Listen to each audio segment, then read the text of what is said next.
Assalamualaikum warahmatullahi wabarakatuh. Waalaikumsalam warahmatullahi wabarakatuh. Eee, Waalaikumsalam, Pak.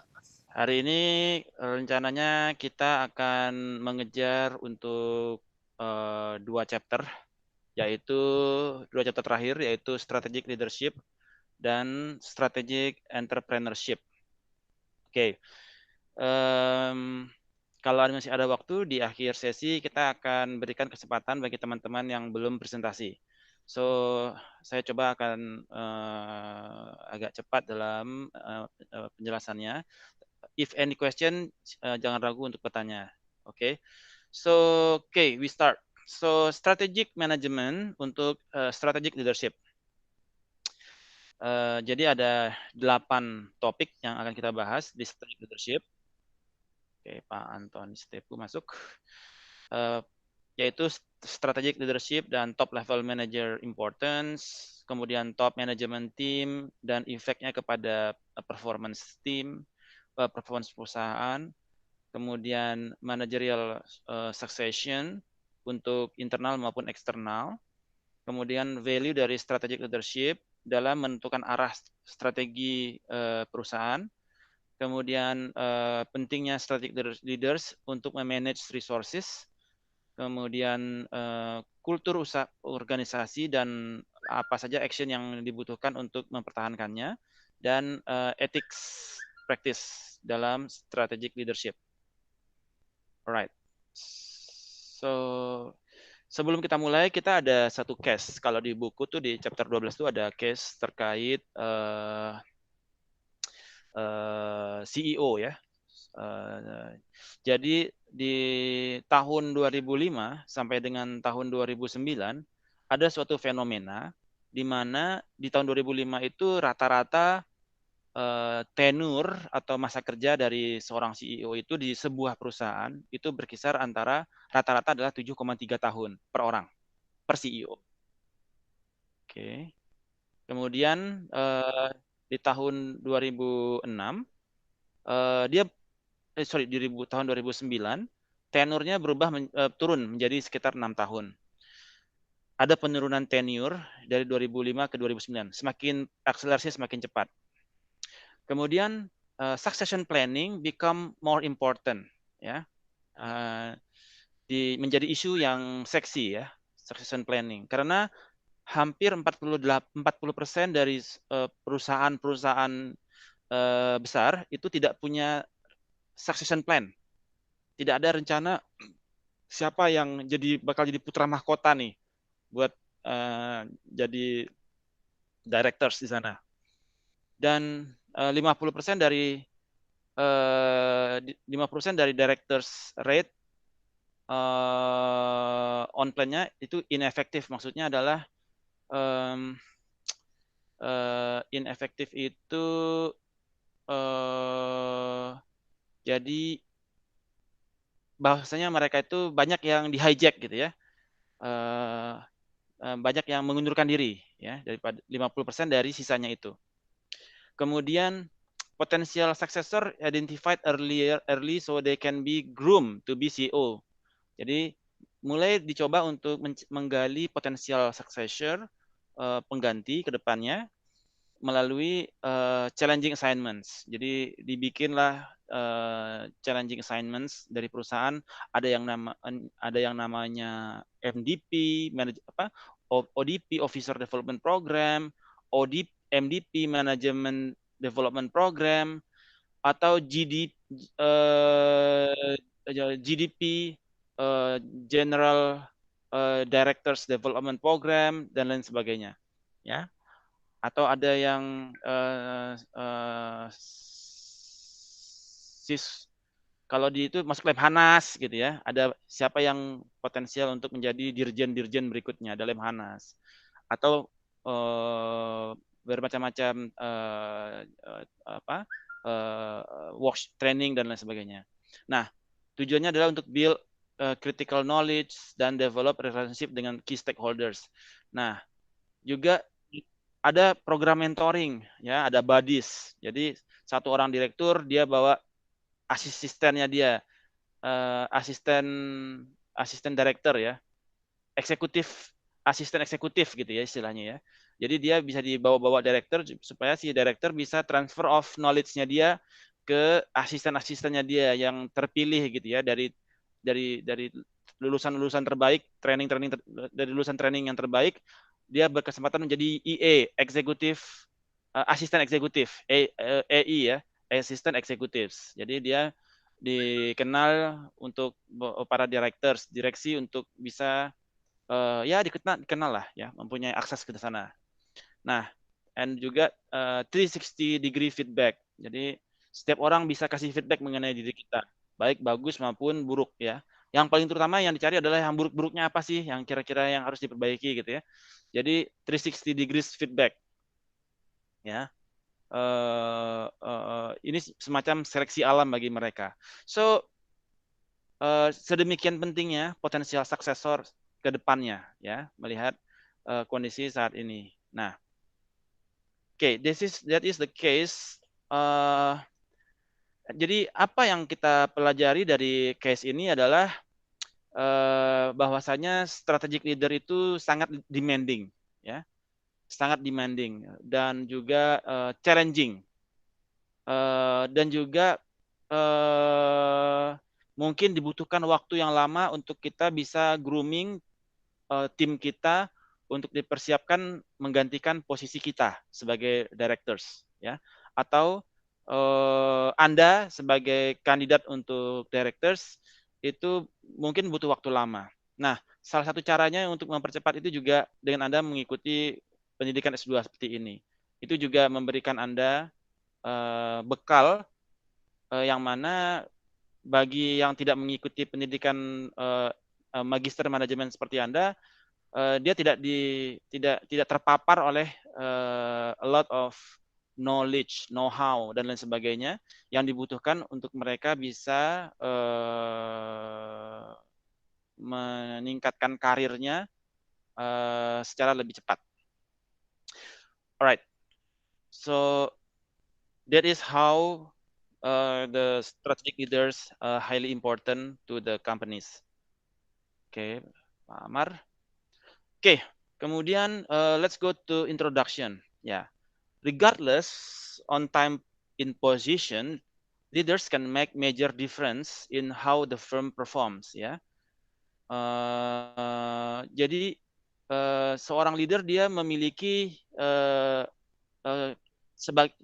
adalah sebagai game changer ya. Game changer itu ibaratnya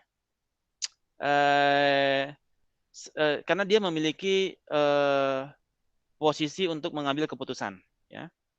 Ya, leadership, strategic leader itu memiliki posisi adalah untuk mengambil keputusan. So he can change the game anytime. Ya, he is the game changer. Ya, he or she is the game changer. Oke. So ketika kita dalam masa turbulence ya, masa turbulence itu dibutuhkan leader-leader yang berpikiran out of the box, yang bisa menaklukkan, men-take down situasi yang sangat menekan ya. Jadi dia dibutuhkan orang-orang dengan pemikiran yang out of the box. Nah, so for them we need people with out of the box style, mindset untuk take position, take decision, ya, finding opportunities, ya seperti itu. Kemudian effective strategic leadership is the foundation for successfully using the strategic management process. Foundationnya untuk successfully implementasi strategic management process, ya. Kenapa? Kalau strategic leader tidak tahu apa potensial opportunity ke depan dan dia tidak paham mengenai kita punya core competence, ya, maka strategic management prosesnya itu akan sia-sia, ya. Bagaimana dia mendrive sesuatu yang di bawah span of control-nya dia, yaitu secara internal proses kita, secara internal perusahaan untuk bisa menjawab challenge dari opportunities, ya. Dibutuhkan strategic leadership yang efektif, ya. Apa yang maksud dengan efektif? Efektif itu artinya dia bisa menggunakan budget yang cukup yang dengan budget dengan hasil yang maksimal, ya. Jadi dia efektif, duit nggak terbuang sia-sia. Jadi dia betul-betul optimal ya dalam memanage internal resources dalam upaya mencapai opportunities dari external environment sehingga bisa mempertahankan above average return dan sustainable competitive advantage. Strategic leaders also facilitate the development of strategic action and determine to implement them. Ya, jadi dia yang meramu strategic action dan respons sehingga kita bisa mencapai path-nya, polanya mempertahankan strategic competitiveness dan above average return. Ya, akan kita lihat nanti beberapa contoh dari yang leadership style. Kemudian strategic leadership strategic leadership and style. Ya. Apa yang dimaksud dengan strategic leadership? Strategic leadership adalah the ability to anticipate, envision, maintain flexibility, and empower others to create strategic changes as necessarily. Ya. Jadi dia orang yang memiliki kemampuan mengantisipasi. Ya, ini pasar bakalan di sana bakalan drop nih. Kita harus ngapain? Dia bisa anticipate itu semua dan dia bisa envision, melihat ke depan dan bisa membuat perusahaan itu fleksibel mengikuti opportunity tersebut dan mengempower resources-nya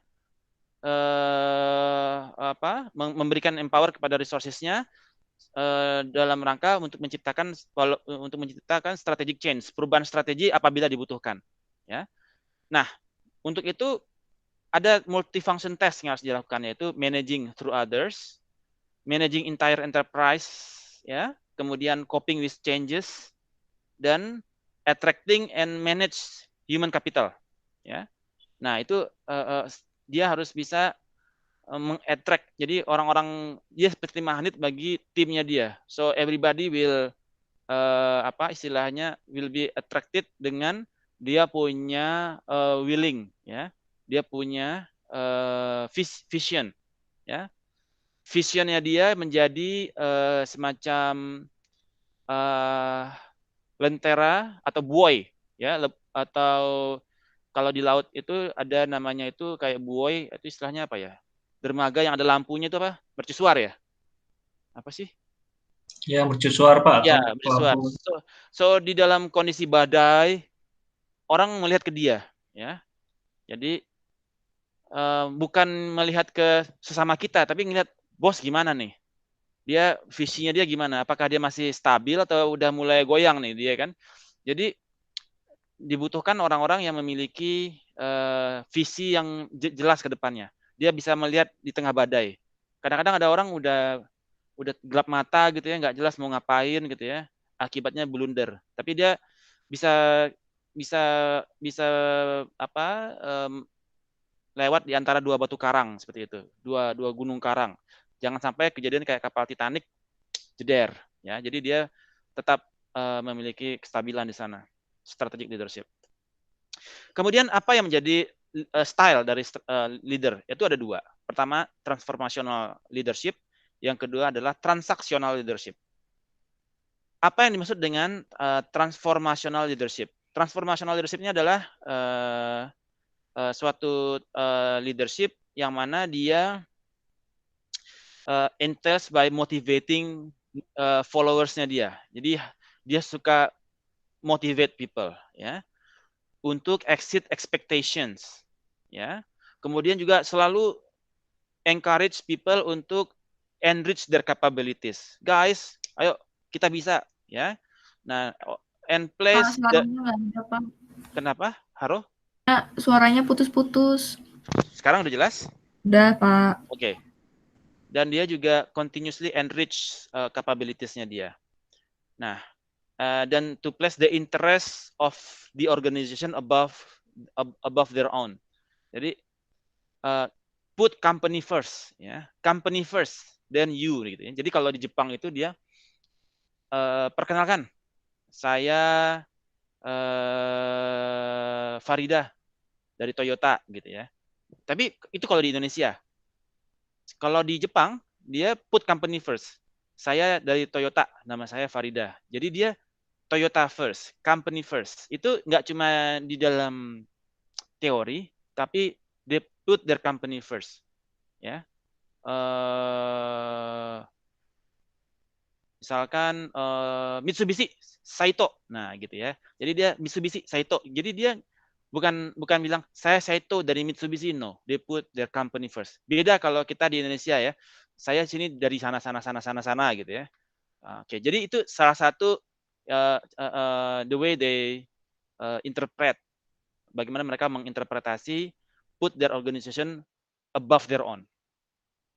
Transformational leaders also develop dan communicate visi mereka kepada organisasi dan memformulasikan strategi itu untuk bisa dicapai.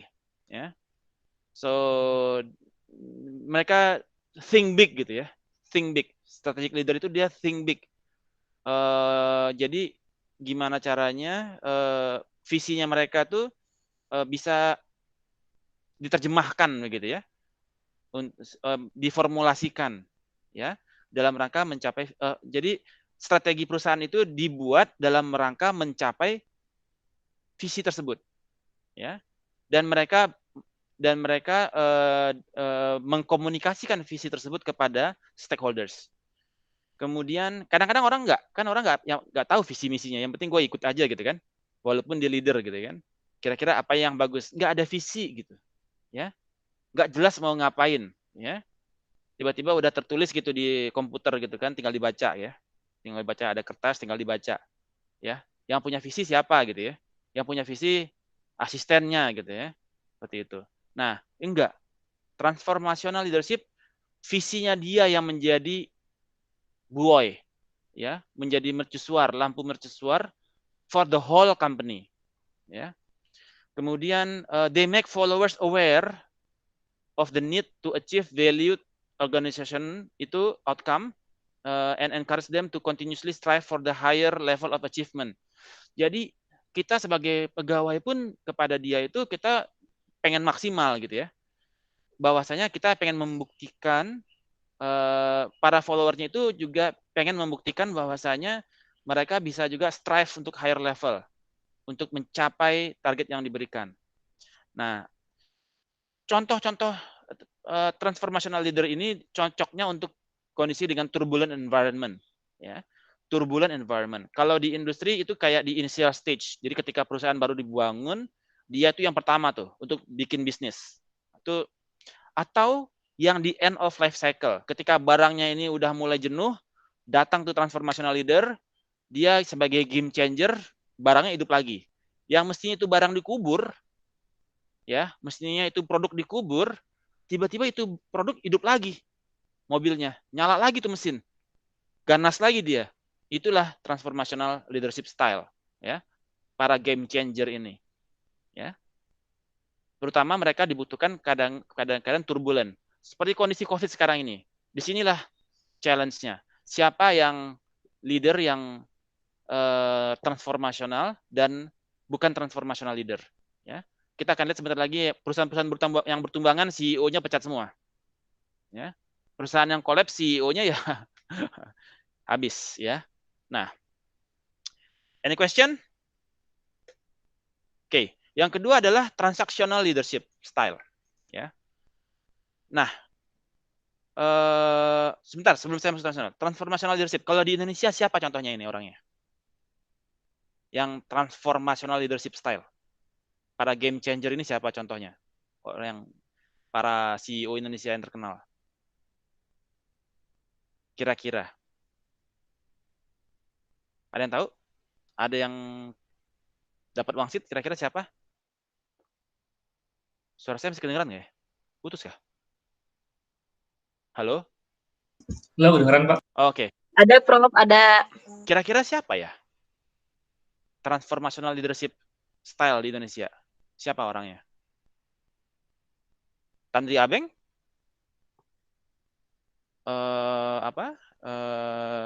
Manajer 1 miliar dulu ya? Atau siapa? Sandiaga Uno? Mardi Guwowic. Siapa kira-kira? Ada nama dari teman-teman?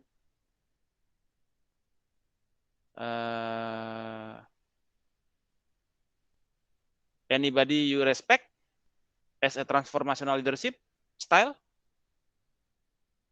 Siapa tuh dulu yang bikin Ruby Johan? Nah, itu Ruby Johan. Kalau Pak, boleh. Kalau saya, ini yang saya akuin, saya salut sama Ignatius Jonan, Pak, pas megang kereta. Ignatius Itu Jonan. saya kereta api naik KRL dari zaman koboi, Pak, sampai akhirnya bagus begitu. Itu satu hal yang saya akuin, saya salut, Pak. Bisa Begitu ya? tertib, bisa pakai itu. Dulu sebelumnya kita naik kereta kan, waduh, apalagi nggak ekonomi, Pak. Iya Terus sih. bisa mengubah berkali-kali dicari cara supaya orang nggak naik di atap. Tapi pas Jonan bisa berhasil ya, walaupun menggunakan militer, marinir atau brimob, tapi dalam hal itu saya akuin dia bagus gitu, bisa menertibkan orang di KRL, Pak. Oke. Sampai dia ada fotonya dia beredar tidur di kereta api ya. Dan saking apanya itu ya, sambil sebagai direktur kok tidurnya di kereta api gitu kan. So, itu juga Ignatius Jonan sebelum jadi menteri waktu itu kan. Saya juga oke, good, Ignatius Jonan. Siapa lagi? Ya, kurang lebih itulah ya. Oke, nanti kalau ada lagi ingat just shoot it. Kemudian yang kedua yaitu transactional leadership style. Ya. Transactional leadership ini is more likely to be associated with improving the current situation. Ya. They try to build on the existing culture. Jadi transactional leadership try to build on the existing culture dan enhance dia punya current practice.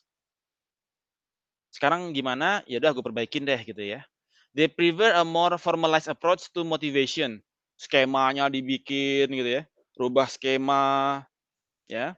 Skema insentifnya gimana gitu kan. Setting a clear goal, targetnya kalau tercapai ini dapat segini. Kalau gini eksponensial dan lain sebagainya ya.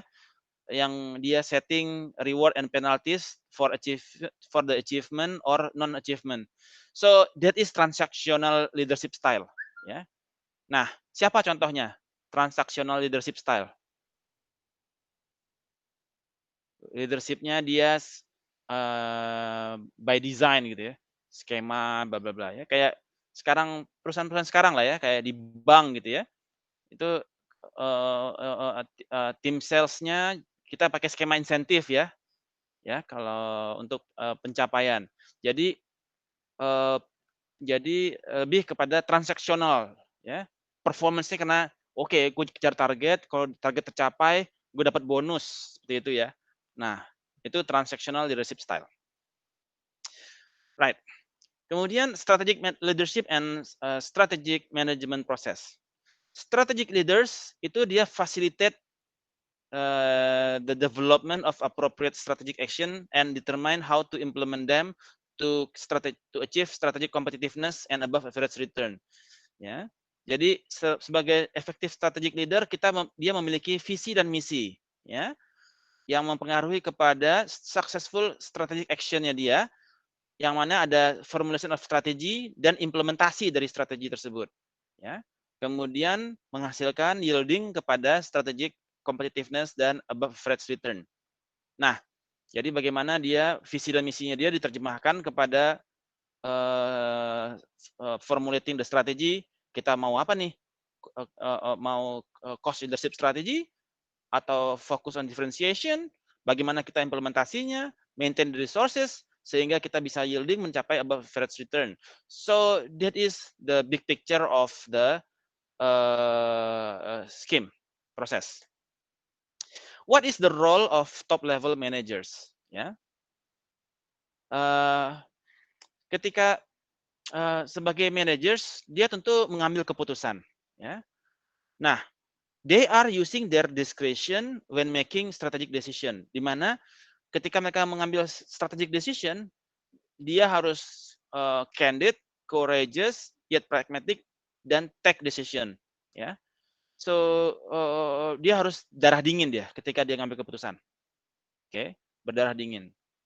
Oke, kemudian penuh courage, keberanian mengambil keputusan, tidak pragmatis kadang-kadang, dan juga ada out of the box di sana, out of the box. Karena dalam kondisi yang turbulent. Primary factors yang mendetermine decision making discretion, yaitu pertama itu external environment, kemudian organizational karakteristik dan manager karakteristik. External environment-nya itu terdiri dari, saya perbesar, industrial structure. Oke, industrial structure, kemudian rate of market growth, ya. Kita sudah belajar external environment ya. Yang mempengaruhi keputusan itu adalah external environment, sesuatu yang di luar kontrol kita, ya. Industri struktur gimana sekarang, ya. Market growth-nya gimana sekarang, ya. Berapa kompetitor, ada berapa sekarang. Politik gimana kondisinya. Degree apakah produk kita bisa didiferensiasi, bagaimana probability-nya. Kemudian untuk secara karakter dari organisasi, size kita gimana, terus culture-nya gimana, kemudian resources kita gimana, pattern dari interaksi dari pegawai oke apa nggak oke, ya. Nah itu juga mendetermine manager decision untuk mengambil keputusan. Terus yang ketiga adalah karakteristik dari manajernya sendiri. Apakah dia ambigu, ataukah dia apakah dia tolerance kepada ambiguity, kemudian apakah dia memiliki komitmen kepada perusahaan, apakah dia komitmennya ke perusahaan itu tinggi, sedang apa rendah, kemudian apakah dia interpersonal skill-nya bagus. Kadang-kadang dia jago tapi interpersonalnya kurang bagus ya. Kemudian aspiration-nya gimana, ya. Kemudian degree of self confidence-nya tinggi apa enggak, ya. So itu mempengaruhi kepada managerial discretion. Oke. Next. Nah, top management teams. Oke. Top management teams. Jadi top management teams adalah bagaimana kita helps. Jadi sebagai top management teams help untuk avoid potential problem of CEO making decision alone, ya. Jadi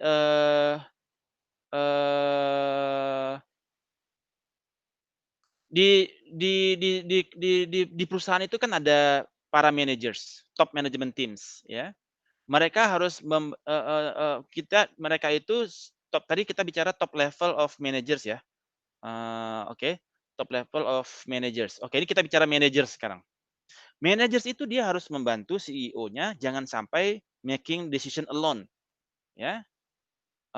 Jadi yang ada memberikan kecenderungan managerial hubris, ya. Hubris itu excessive pride leading to feeling of instability. Oke, ada kemungkinan juga bias dalam mengambil keputusan. So para managers, senior managers, ya, para assistant vice presidents misalkan, mereka adalah dalam posisi untuk membantu CEO agar tidak sampai mengambil keputusan yang sifatnya dia ngambil stand alone ya, tanpa memperhitungkan banyak aspek. So you have to be able to communicate to your CEOs to give them a better perspective of the problem. Ya. Karena sebagai CEO dia harus melihat sudut pandangnya dari seluruh sudut. Dari sudut finance gimana? Dari sudut operasional bagaimana? Dari sudut sales bagaimana? Dari sudut marketing bagaimana? Jadi para top managers ini, para top level managers inilah yang harus memberikan perspektif mereka ke CEO supaya CEO bisa digest seluruh persepsi before taking decisions. Nah, the top management teams composed of key individuals who are responsible for selecting and implementing firm strategies, ya. Dan juga mereka yang akan mengimplementasi strategi yang akan ditetapkan oleh para CEOs. Nah,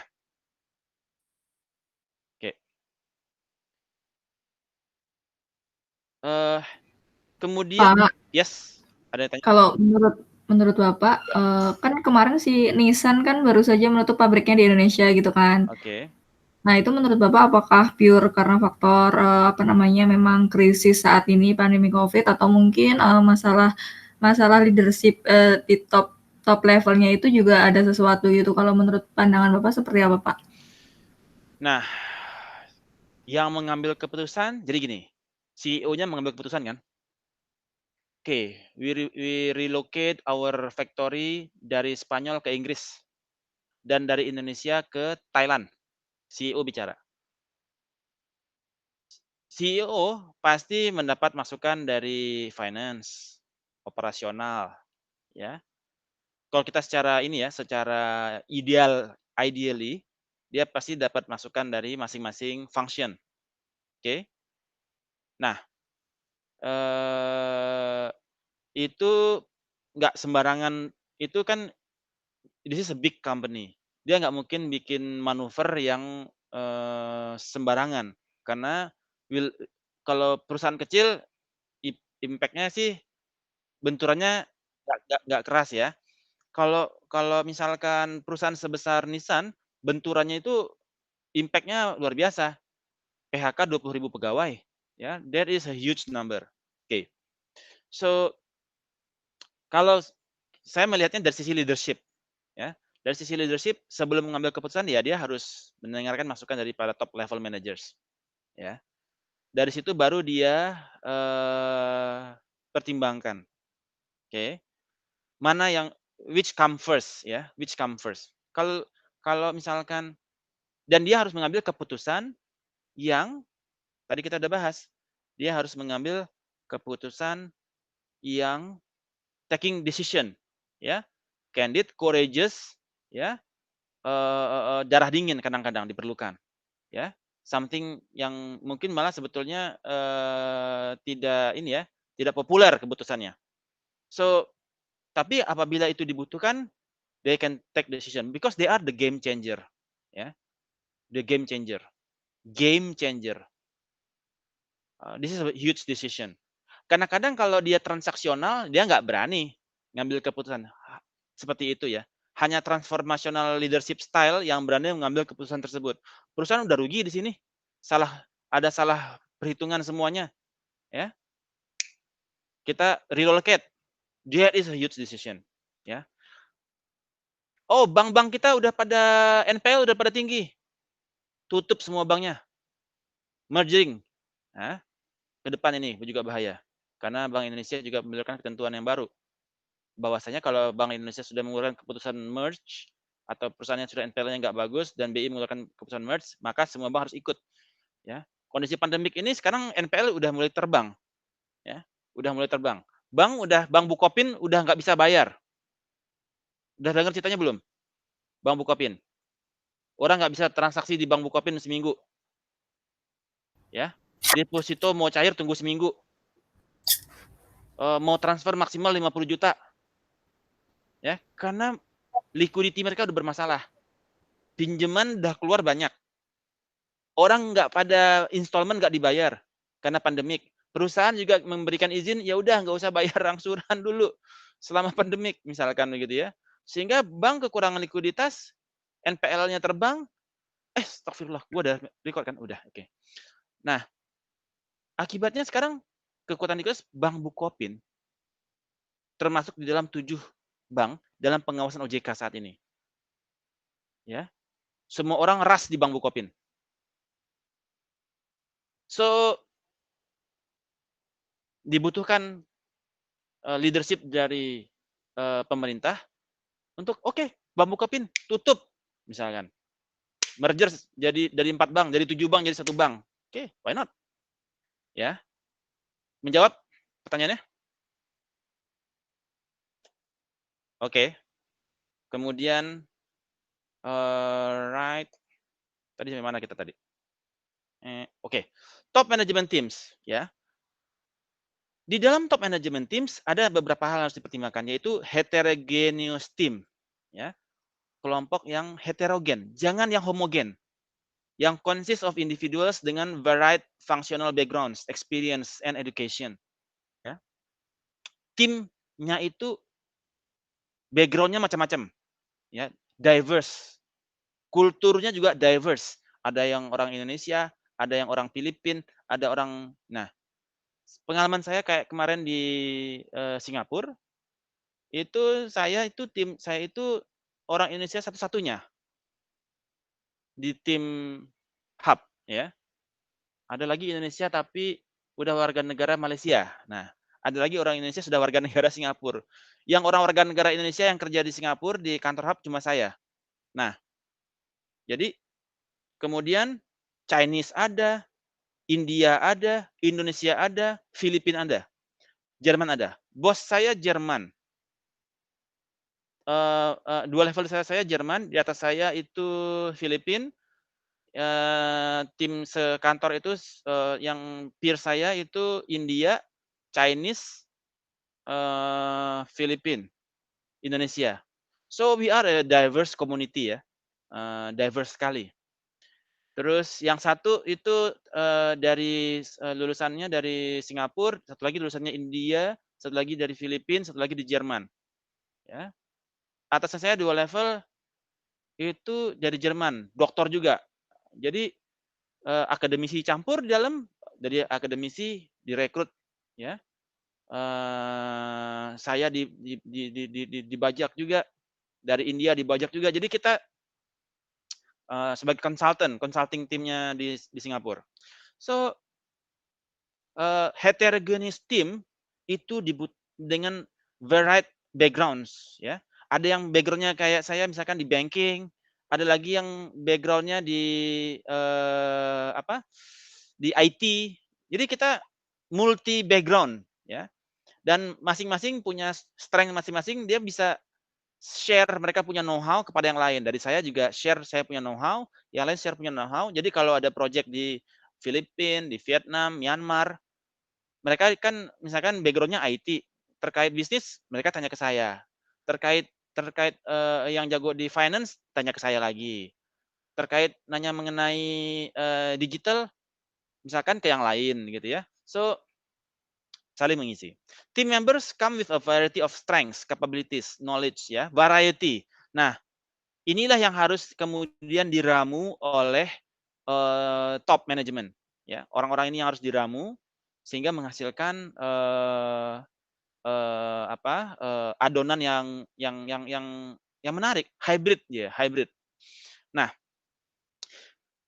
karena apa? Ketika dia multi membernya itu dia heterogen, dia itu introduce variety of perspektif finance gimana, perspektif digital bagaimana, perspektif bisnis gimana, perspektif IT bagaimana. So gives you much higher perspective. Nah, and juga greater propensity to strong competitive action, ya. Dan juga tends to think outside the box. Nah, ini yang kita penting.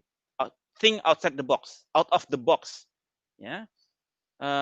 Sesuatu keputusan yang out of the box. Kemudian juga innovations, cenderung kepada innovations.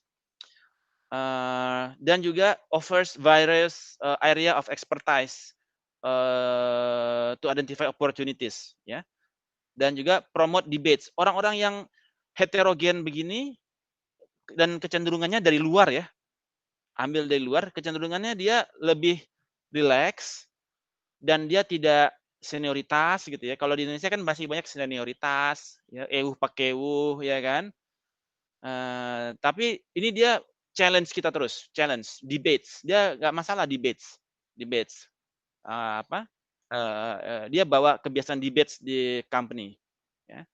So keberagaman, ya, keberagaman. Oke. Kemudian top level manager, CEO and top managers itu influence the amount of strategic leadership the board provides, ya.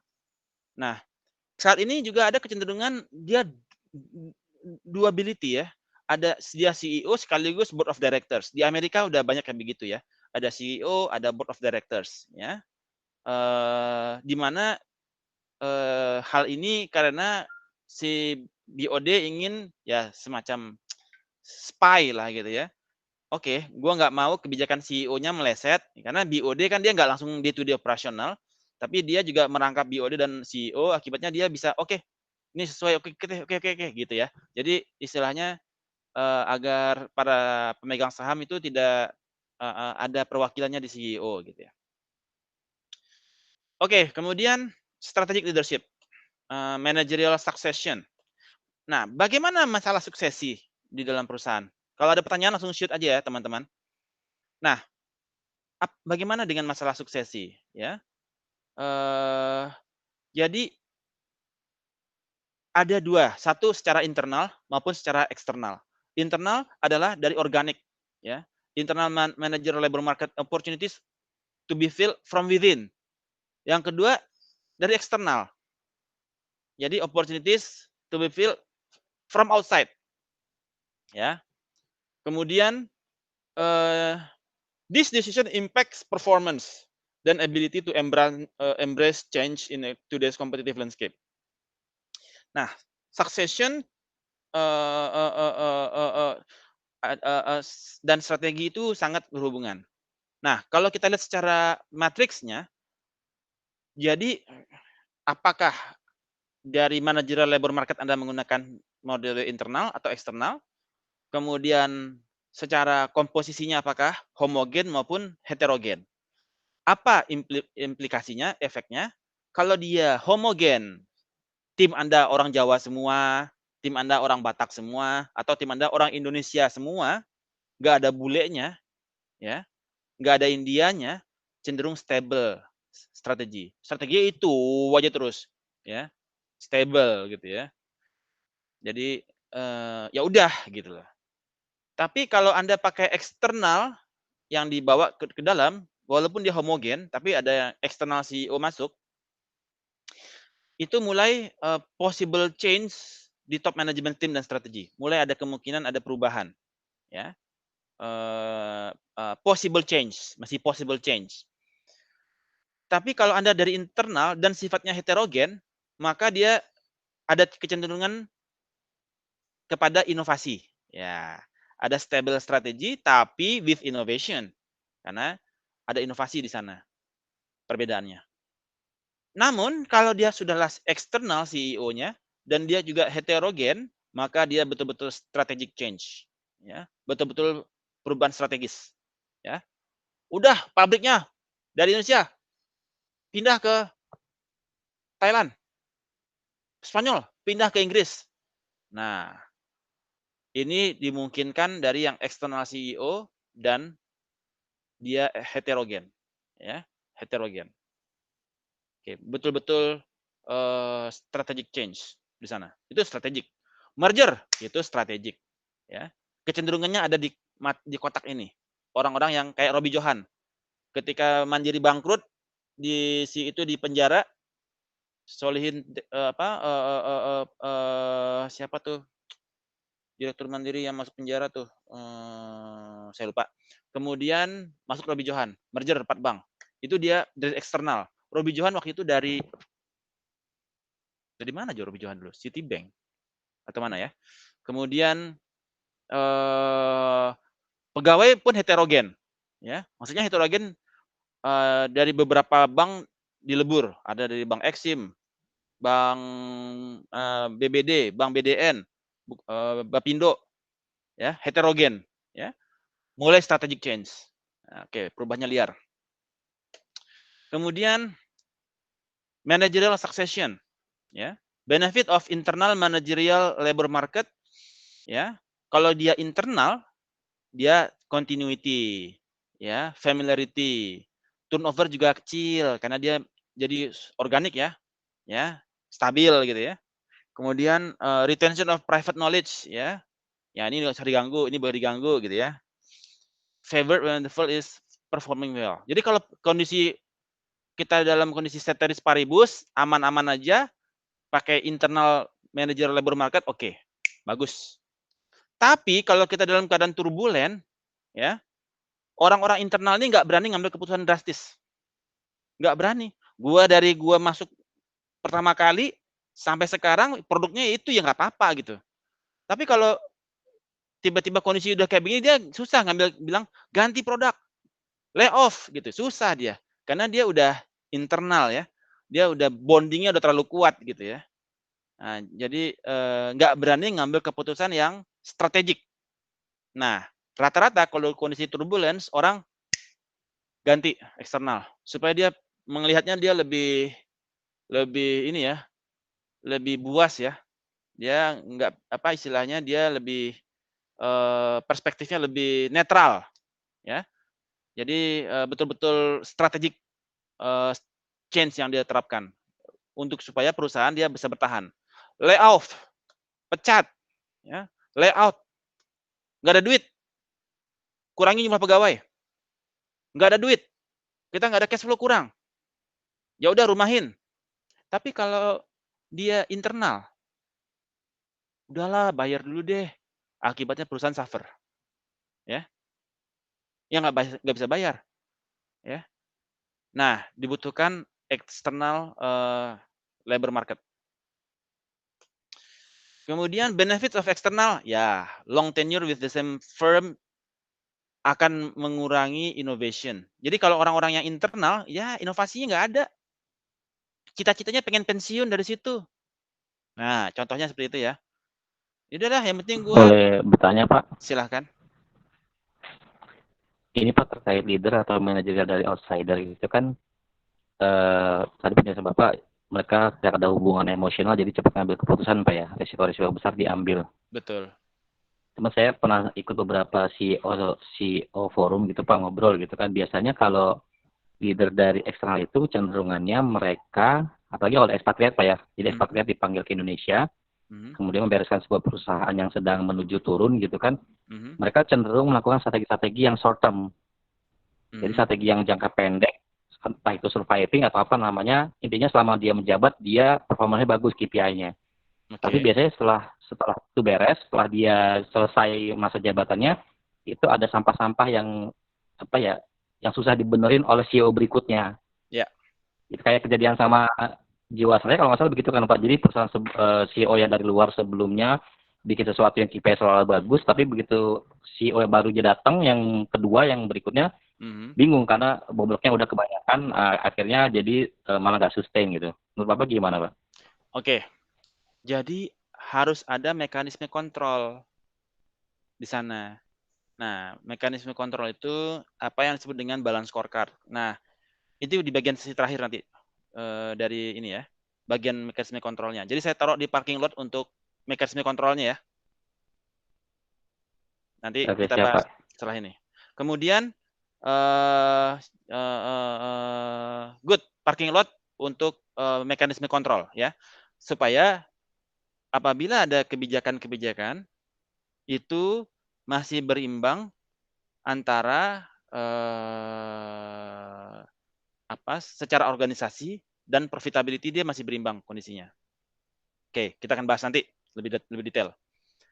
Outsiders bring diverse knowledge, bases, and social networks, which offer the potential for synergy and new competitive advantage. Yap, Anda butuh orang dengan network yang baru. Ya, jadi gini, Anda menggunakan cara yang sama selama bertahun-tahun dan mengharapkan hasil yang berbeda. That is called madness. Ya, sakit jiwa. Kalau Anda melakukan metode yang sama bertahun-tahun, itu aja terus metodenya. Dan Anda harapkan hasilnya berbeda tahun ini.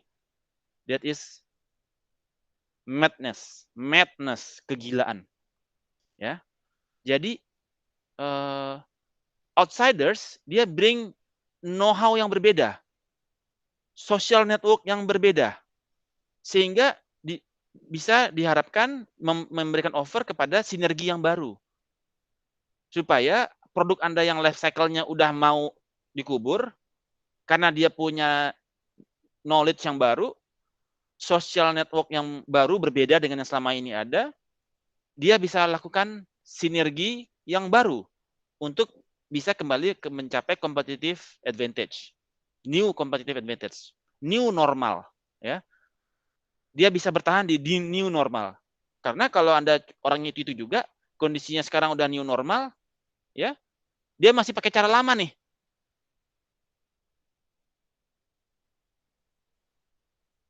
History, Pak. Anda tinggal kenangan. Tinggal kenangan. Ya. Dibutuhkan orang-orang dengan profil yang berbeda. Yang cocok untuk masa turbulen. Dengan know-how yang berbeda. Sekarang Anda mainannya offline terus. Anda butuh online. Nggak ada yang bisa online. Terus Anda bertahankan gitu. Ya udah kamu belajar dulu, ini kamu belajar lagi. Susah. Tarik dari luar, yang premannya di online, ya, bikin aplikasinya, bikin webnya, bikin Facebook Ads-nya, ya, bikin platformnya, buat direct mail-nya. Dia udah tinggal ngarahin. Ya. Terus Anda kerjasama dengan PT ini, PT ini, PT ini. Ya. Udah jadi, sebulan udah kelar ya. Dah, terbang lagi, Pak. Daripada harus menghabiskan waktu belajar lagi, tahun, ya, training dulu setahun buat menghadapi new normal. Susah. Jadi kita butuh leadership yang kita untuk new normal kita butuh new leader. Ya. Memang betul tuh slogannya. New normal, new leader. Kalau new normal dengan leader lama dengan cara yang sama, wow, berat. Right. Itu bukan politik ya, itu jargon. New normal, new leadership style. Kemudian strategic leader, key strategic leadership action. Certain actions characterize effective strategic leadership. Ya. Oke. Nah, di dalam determining strategic decision, jadi the firm's image and character over time itu frame with the context of the condition in which the company operates. Ya. Nah, bagaimana kita mendetermine key strategic leadership action. Dalam key strategic leadership action itu dia mendetermine strategic action, ya. Bagaimana dia mewarnai image dari perusahaan, ya. Itu dipengaruhi oleh para key strategic leader. Nah, dalam managing exercise dalam exercise dari strategic leadership itu ada 5 hal yang dia exercise. Pertama, determining strategic direction. Dia juga establish balance organizational control. Ada balance yang dia kontrol. Kemudian dia juga manage the resources. Ya, core competentiesnya dia, resourcesnya dia, ya. Kemudian kultur perusahaan, dia harus rubah kultur yang nggak cocok harus dirubah. Kondisi new normal, kulturnya udah berubah. Dia bagaimana dia cultural change paling susah, bapak-bapak, ibu-ibu. Ya, new normal, new culture, emphasizing ethical practice. New normal, new ethical. Sekarang nggak boleh bawa tamu ke kantor, misalkan begitu ya. Tamu di luar aja, di meeting di luar, jangan di dalam kantor. Ada ethical practice sudah berubah sekarang. Oke. Kemudian resources portfolio, nah itu dia juga harus maintain. Ya. Kemudian strategic direction dia arahnya mau kemana nih? Kita ganti sekarang, nggak lagi industri fashion, ganti industri alat kesehatan. Nah, itu determining strategic decision. Oke. Udah kita ganti bahan baku, jangan dari China, ya, ambil lokal aja. Nah, itu strategic decision. Oke. Organization control bagaimana? Balance, ya, antara keuangan dan organisasi, balance, ya. So the most effective strategic leaders create options in making decision regarding of each key strategic leadership action. Jadi dia membuat keputusan-keputusan berdasarkan 5 hal tersebut. Kemudian dia juga effectively yang tadi, dia effectively managing portfolio, ya, manufaktur, finance, marketing, ya. Kemudian dia juga organizational culture-nya dia, ada ideologi, values, ya, Apabila values-nya harus dirubah, dirubah. Kemarin ramah tamah, sekarang nggak ramah tamah lagi, ya. Misalkan kemarin harus salaman, apa kabar Bapak Ibu, ada yang bisa saya bantu. Sekarang nggak boleh salaman, ganti value, ya. Harus jaga jarak 2 meter. Kalau kemarin kan, kalau di bank disalamin dulu, nggak boleh pegangan tangan, ganti value sekarang. Nah, kayak gitu ya. Dia harus ngerubah value. Nah, dan itu juga influence the way business conducted. Oke. Sekarang jangan masuk ke bisnis itu dulu, ya. Ganti bisnis. Nah, itu juga. Dan juga changing behavior, employee behavior, ya, employee behavior. Kemudian organizational culture, entrepreneurial mindset, ya. Oke. Kemudian changing the culture dan structuring. Oke. Kemudian sebagai leader, dia juga harus emphasizing ethical practice. Oh, lu harus jaga etis dong, ya. Etika harus dijaga. Jadi diharapkan ketika kita hijack seorang CEO dari luar, dia bawa ethical practice ke kita. Bukan malah bikin gara-gara. Kayak kasus yang kemarin di mana itu? Adikarya ya? Yang pindah ke mana kemarin? Siapa yang kasus yang corporate governance kemarin, dia dari Adikarya pindah ke yang dia ada kasus korupsi di perusahaan sebelumnya. Dari saya Pak, dari Jasa Marga ke Waskita Pak. Jasa Marga. Jasa Marga ke Waskita. Iya. Dari Jasa Marga dari Waskita ke Jasa Marga. Iya, kebalik Pak, maaf. Nah, oke. Dari Waskita dia ada kasus korupsi. Ada ethical problem di sana, ya. Ada corporate governance issue di sana. Dia pindah lagi ke Jasa Marga. Itu dia nggak bawa ethical practice-nya dia. Lu bawa orang yang nggak etis ke sini gitu. Diharapkan orang yang di-hijack itu dia bring ethical standar yang bagus buat perusahaan. Bukan ngajarin korupsi. Ya. Karena saya mau di-hijack oleh suatu perusahaan, terus dia bilang, "Lu kalau mau kaya mesti korupsi di sini."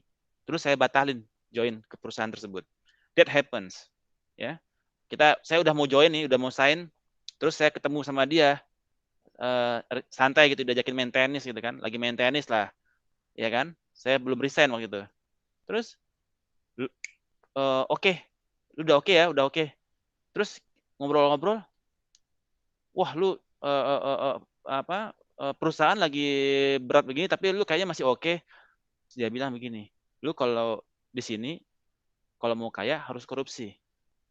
Terus gue pancing lagi. Gimana caranya? Sudah cerita tuh bla bla bla bla bla dan serem gitu kan. So artinya ethics di sana bermasalah. Ya, orang alim masuk ke sarang maling jadi maling, Pak. Bener nggak? Kalau Abah enggak, Pak. Kalau Abah enggak ya? Saya malah mau ikut aja tanda tangan dulu, Pak. Tanda tangan dulu. Baru keluar. Nah, jadi malum kalau udah pernah jadi maling, terus jadi ustadz, mau balik jadi maling lagi udah susah, Pak. Tapi kalau jadi udah pernah jadi maling kan? Kalau udah pernah jadi maling, pengen jadi maling lagi, dia pikir-pikir. Tapi kalau belum pernah jadi maling, dia pengen coba kan? Wah, asik juga nih. Setahun udah bikin. Pak Anton berminat itu, Pak Anton, Pak. Pak Anton ya. Iya. Setahun udah bisa bikin rumah. Udah bosan di Kajima katanya, Pak. Iya. Setahun udah bisa beli rumah di ini Kebayoran gitu kan? Oh ya. Lumayan. Kebayoran baru ya. Iya, setahun kinyis-kinyis beli rumah. Ya karena dia belum pernah jadi maling kan, pengen coba jadi maling kayak gimana sih jadi maling gitu kan. Kurang mewah Pak, Kebayoran, Menteng sekalian Pak. Menteng banjir. Banjir. Iya. Terlalu mencolok, Mar, terlalu mencolok. Pelan-pelan. Iya, terlalu mencolok kalau di Menteng. Dan banjir. Nanti beli furniture-nya di saya ya tetap. Oh, oke. Pak, tapi yang kemarin udah diganti, Pak, di Jasa Marga. Kenapa? Jadi siapa sekarang? Coba aja kemarin googling deh, ada diganti lagi yang kemarin perempuan itu. Oh, udah diganti yang kasusnya itu. Itu kayaknya Bapak yang lapor ya, Pak, presentasinya Amar ya, Pak. Nah, ya iya, itu Pak, langsung Bapak follow up ya, Pak. Enggak. Saya kan cuma di grup doang. Saya kan kalau ada gitu-gitu kan cuma sekedar Iseng doang ya Pak. iseng doang nge-tweet sedikit gitu kan. Digoreng kita kan nggak tahu. Tweet gitu kan, satu tweet kan dibaca seluruh Indonesia. Ya kan? Oke, so kemudian Gara-gara berikut Amar nih. nih, Amar, jangan-jangan si Amar nge-tweet tuh. Nah, sekarang ini menjawab tadi yang pertanyaan. Tadi siapa yang bertanya mengenai kontrol tadi? Tadi siapa yang tanya ya? Sudah kayaknya, Pak. Harus Sudah Pak. Oke, Pak Usda. Oke, so kalau dia yang kita rekrut dari luar, kadang-kadang dia kebijakannya short term, ya. Begitu diganti, repot tuh penggantinya, ya. Karena akuntingnya segala macam meleset segala macam gitu ya. Nah, ada yang disebut dengan kita harus punya balance organizational control, ya. Ada yang disebut dengan financial control dan strategic control. Financial control fokus kepada short term financial outcomes. Nah, ini nyambung tuh. Ada short term financial outcomes seperti apa, dan kita juga harus menjaga dia risk averse managerial decision, bukan risk taker. Dia harus risk averse decisionnya dia. Ya. Kemudian yang kedua adalah strategic focus. Apa yang menjadi content of strategic actionnya dia. Dan dia encourage decision that incorporate moderate and acceptable level of risk. Nah, bagaimana caranya? Menggunakan apa yang disebut dengan balance scorecard. Ya. Balance scorecard adalah framework that allows strategic leaders to verify that they have established both financial and strategic control to assess the firm of the performance. Jadi balance scorecard ini adalah alat untuk digunakan untuk memverifikasi apakah mereka sudah mengakses dari performance. Yang mana strategic leader itu memainkan important role dalam mendetermine proper balance between strategic control dan financial control. Ada 4 perspektif di sana, yaitu finansial, customer, internal business process, dan learning and growth. Secara finansial, ya Anda punya laporan keuangan, itu ada rasio di sana semua. Cash flow-nya gimana? Cash flow-nya positif apa negatif? Return on equity-nya gimana? Return on asset-nya bagaimana? Inventory turnover bagaimana? Kriterianya di sana semua, ya. Financial statement analisisnya di sana semua. Ya. Financial statement analysis, kemudian rasio dibandingkan dengan kompetitor, dibandingkan dengan industri. Kita dari industri sekarang di mana nih posisinya? Ya. Terus secara bankrutsi gimana nih? Cash flow kita terhadap bankrutsi. Apakah cash flow kita masih di bawah dari industri? Apa cash flow kita di atas industri? Ya, apakah kita di bawah median atau di atas median? Apakah kita bakal bangkrut atau nggak bangkrut di financial ratio? Ya. Jadi kita lihat finansialnya. Dan ini di-generate bisa periodik. Setiap laporan keuangan. Laporan keuangan keluar, ya bikin balance scorecard-nya. Kemudian dari sisi customer, ya. Bagaimana kita berapa orang yang sudah apply bisnis produk kita? Berapa orang yang disetujuin kreditnya? Ya. Berapa orang yang cair dananya? Berapa yang akuisisi kita berapa, acquisition rate kita, ya, cost per acquisition kita berapa. Nah, itu untuk ke customer. Jadi ada KPI-nya di sana. Apakah kita masih dalam KPI atau sudah di luar KPI, ya. Kemudian internal business process. Dalam internal business process itu project apa saja yang kita ada handle sekarang. Project-project tersebut bagaimana progresnya, ya. Kemudian